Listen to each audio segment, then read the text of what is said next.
Good morning mga boss. Personal Scene Trading na naman para dito mga boss sa tatlong unit ng Kevlar column array speaker. So yan o. So, pakita muna natin ang sarili natin. Ay. Oh. Diba? Kevlar ang latest ito, Kevlar E5 column array speaker. Yan yung latest ngayon.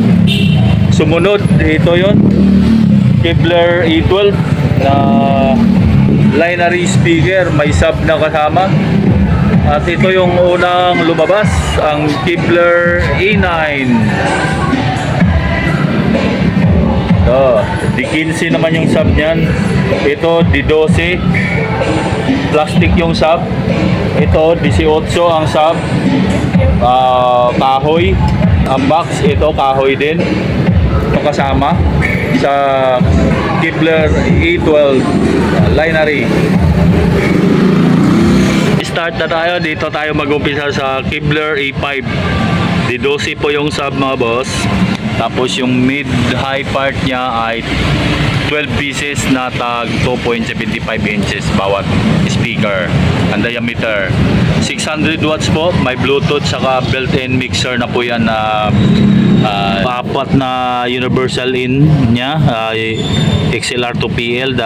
Itong 5 and 6 PL. Then yung 7 and 8 input, yung RC at yung aux. May built-in DSP na 16 DSP po. Dito naman yung aparato niya sa mixer. Dito sa mga input niya, ito yon. May bass and treble, may effects. 600 watts po yung amplifier niya, mid-high, massive, nakalink dito sa sub. Ang price nito ay 26,000 po. Dito na tayo sa Kevlar E9. 15 naman yung sub, kahoy yung cabinet niya. Tapos yan, magnetic type po yung ano niya sa mid-high. Pag binunot yan, walang wire. 8 piraso na tag 3.5. May Bluetooth po yan, wala lang siyang USB. 800 watts naman yung amplifier nito. May DSP na rin po yan sa tunog ng music. Dito kayo mamimili ng DSP. Yan, line in niya. Tapos Bluetooth connectivity, ilubog nyo lang yan pag nag-Bluetooth.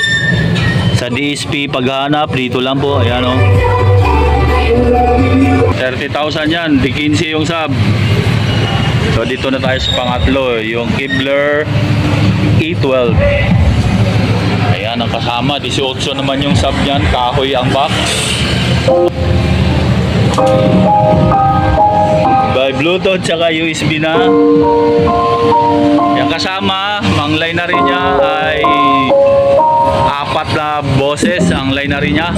Natag 6.5 inches ang laman ng line na rin. Kasama na yung stand doon sa presyo na 39.5. Ito likod ng E12 na Kevlar. Ayan, may DSP din siya, line in na universal PL tsaka ano po, XLR. Yan pag mag Bluetooth at tsaka USB. Ang watts ng ampli nito, 800 yung watts ng amplifier nito mga boss. Set sa presyong 39,500, kasama na yung sub dyan. Hindi nyo ma-recognize kung alin ang mas maganda sa tatlo dahil sa video lang kayo nanonood. Pag personal nyo siyang papapakinggan, yun yung malalaman kung ano yung the best dito sa tatlo na to. So yun, mamaya pasubok natin yan isa-isa. Bali ngayon na setup natin, yung master natin, left right si yung E5 yung pinakauna, yan. Tapos naka-auxiliary tayo. Yan, E5. Tapos naka-auxiliary to tayo. Sa E9. E9. Yan, pangalawa, sa gitna. Tapos aux 1 natin. Sa aux 1, yung sa E12, yung pangatlo. Yan. So, meron pa tayo isa ditong aux kung may kailangan pa sa setup. So, kunyari, dito main left right mo, sub, monitor, tapos yung isa satellite speaker. Stereo, 4 mic input, tapos USB. USB nyo, kapag kinonnect nyo sa laptop, pwede rin mag-record. Oy, okay ha, maganda yan. 99. Okay, so ito, yung una namin patutunogin.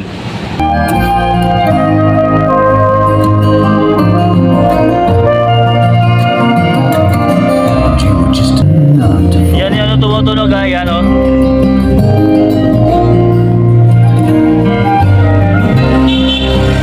Okay, still pa rin yung E5 na tumutunog. Wise men say, trust with you.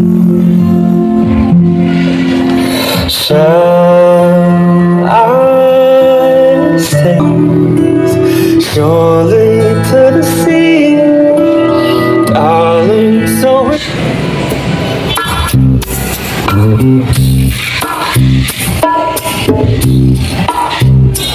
To me one more time, I'm getting enough of my life. You are Yan, pwede yan sa 110 na bansa oh. May voltage selector siya. oh baby. Oh, she's still Oh, next, A9 na, A9. wise men say, trust.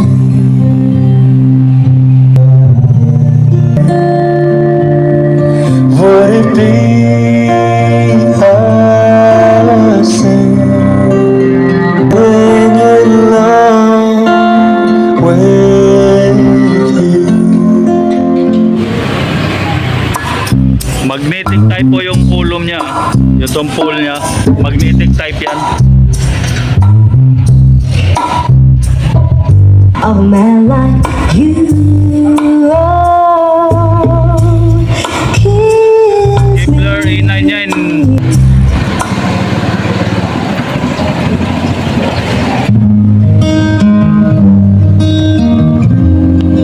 Ito pa rin yan. Kevlar A9. 8 peraso yung laman nito, no? 8 peraso na tag 3.5 inches. Price niyan ay 30,000 po.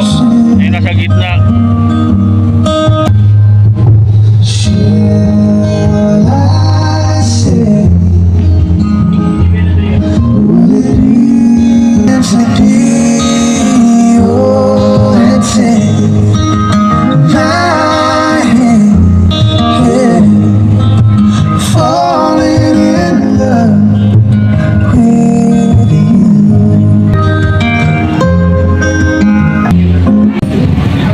Sa pangatlo na kami sa Kevlar A12. Mid high niya. 18 yung sub.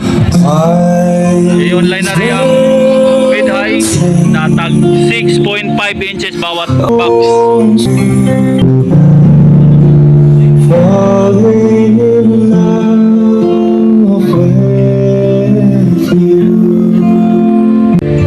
Would it be a sin? Love with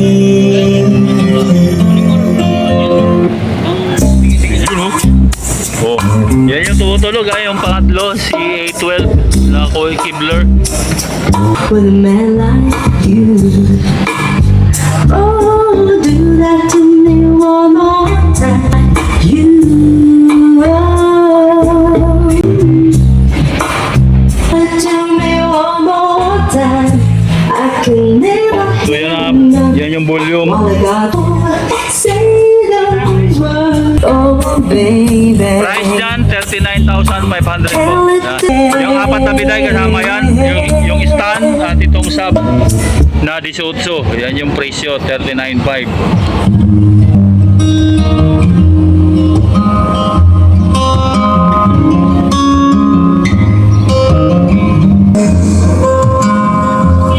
only fools rush in, falling in love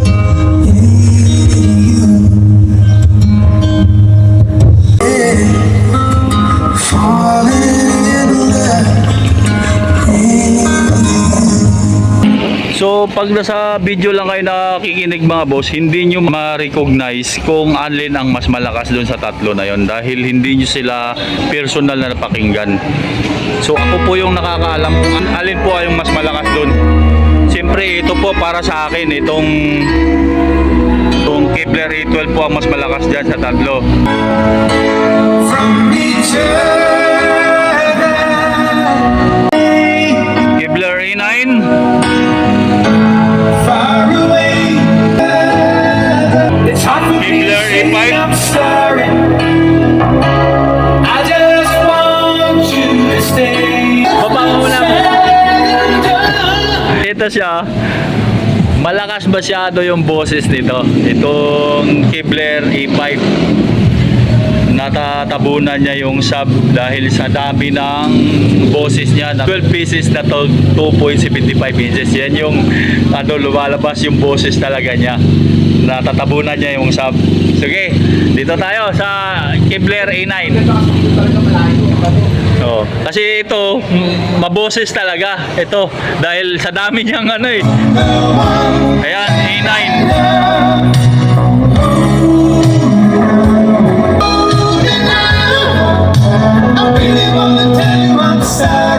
Ito namang A9 mga boss, hindi sila naglalayo. Yung sub niya at yung boses litaw pareho dahil siyempre alam nyo na di 15 din yung sub tapos yung boses niya 8 piraso lang.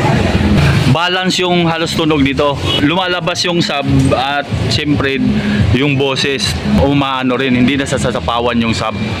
Yun ang kagandahan din sa Kevlar A9. Sige, dito tayo sa pangatlo, sir. Ito lang ang kagandahan, may built-in mixer na kasi itong Kevlar A5 unlike dun sa dalawa na yon. Mic input na rin ng mic. Oo. Bali, dito makitimpla ka na kung masyadong Oo. matining.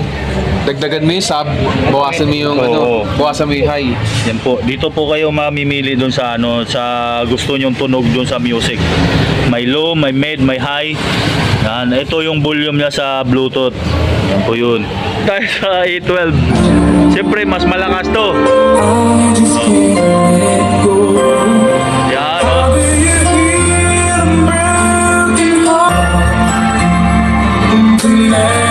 Oh. Yan na po yun ha. Yung A12 yan. Lineary.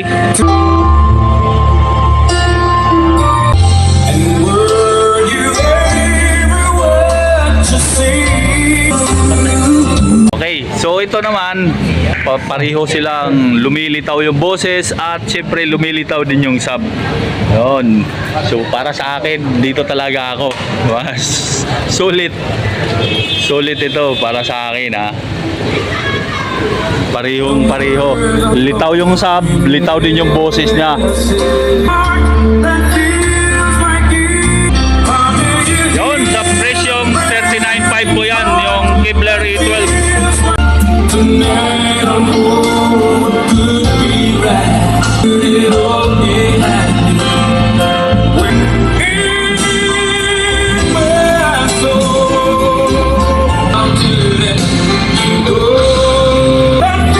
Yan, thank you, thank you. Thank you, thank you. Yan mga boss, salamat. Okay, salamat, salamat.